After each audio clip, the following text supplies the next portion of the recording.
Welcome. This is what democracy looks like.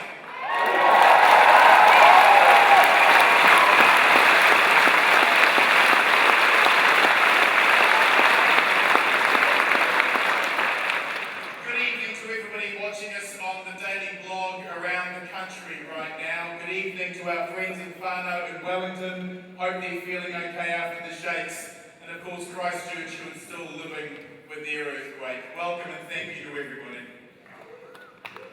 Tonight, we hear the other side of the argument.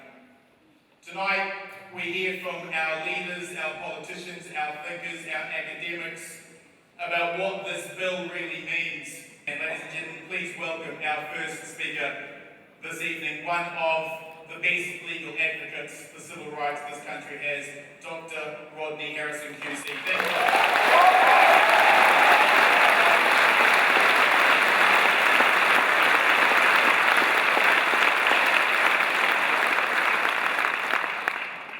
This is just amazing to look out on this completely packed out wall. Thank you to those who've been so busy organising it, especially to John Minto, who's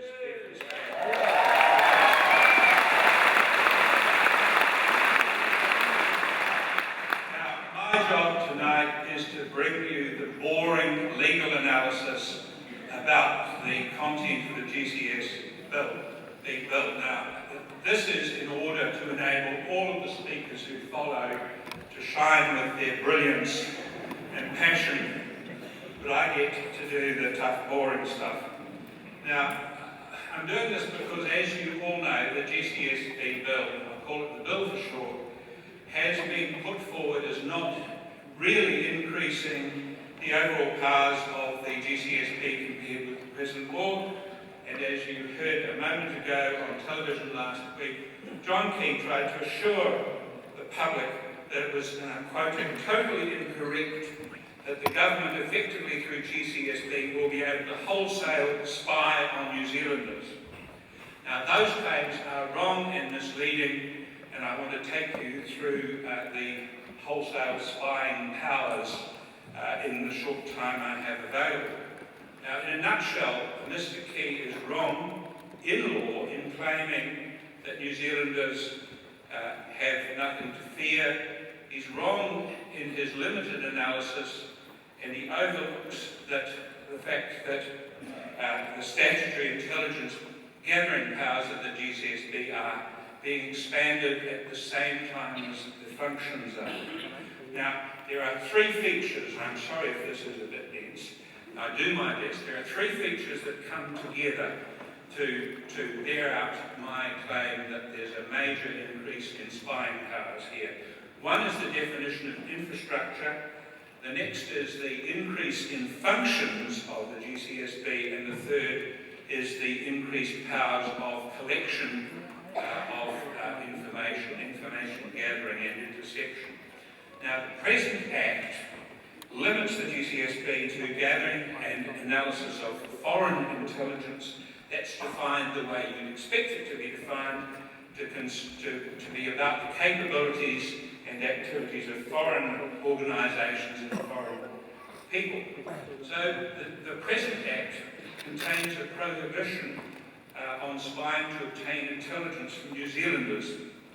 Now the bill abolishes the restraint on GCSB activities to foreign intelligence, and it confers three considerably expanded functions. As to Mr. Key's denial that that's an expansion of power, I say this: if you start off with one limited function in the present Act, you abolish the limits and then replace it with three new functions. Isn't that an increase? I thought John Key was supposed to be good at numbers.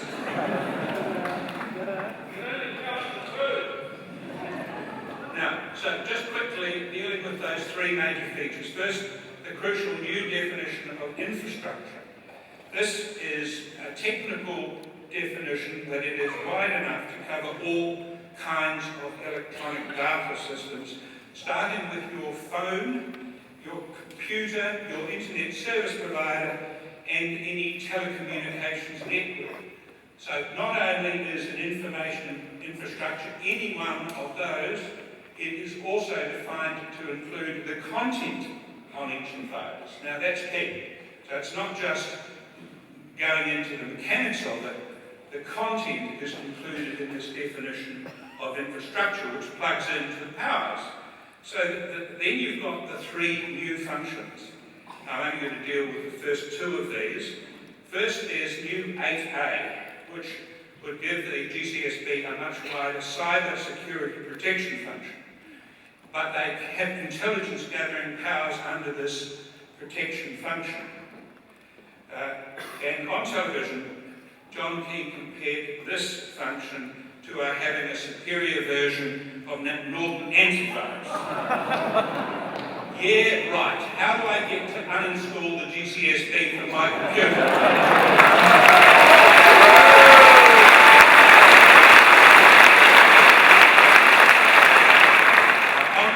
Last week, Mr. King also claimed that under this 8A cyber security function, content could not be accessed. When the Herald pointed out his error, he panicked and he issued a later written statement saying, well, anyway, I'm not going to approve cyber security warrants under this first function, which would seek New Zealanders' consent, he said, in the first instance. Now, just stop and ponder for a moment the implications of how unprincipled that is. He's pushing this legislation through. It's been pointed out to him that this 8A cyber security function does not give New Zealanders any protection. And what does he say? Oh, that's all right. When I look at these warrant applications, I won't grant them. I'll leave content out, despite the fact that the law will say that the GCSB is entitled to such a warrant. He's going to just amend the law behind closed doors, or we've got to believe that he will.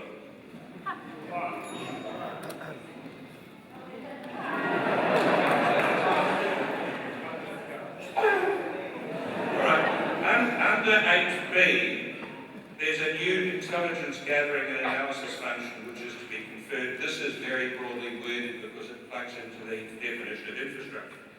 But what I want you to understand about these functions is that they're not restricted to targeted intelligence gathering, that is to say, to wholesale spying on New Zealanders or anyone else.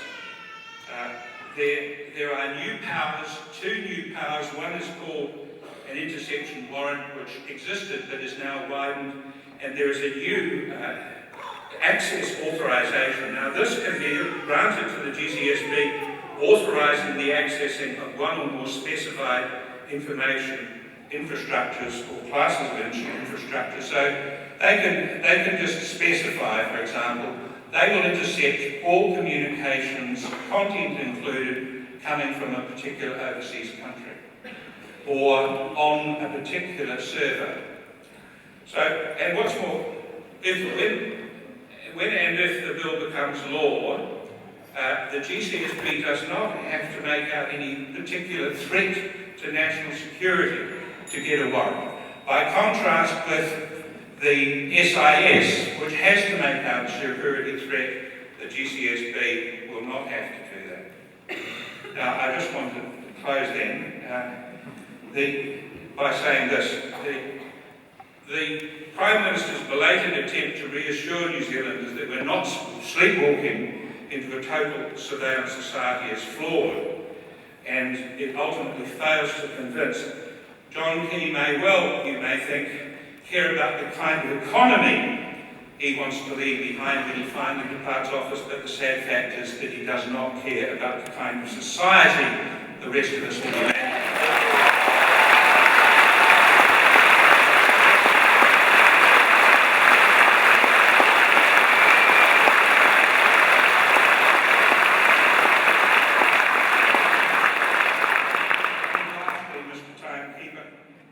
The bill currently stands to be voted into law by a majority of one.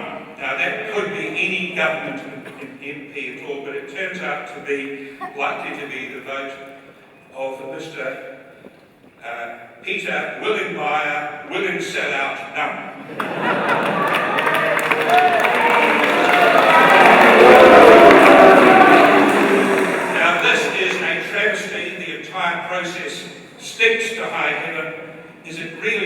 much to hope for that there is one independently minded MP of the present parliamentary majority who has the clarity to say no. Thank you.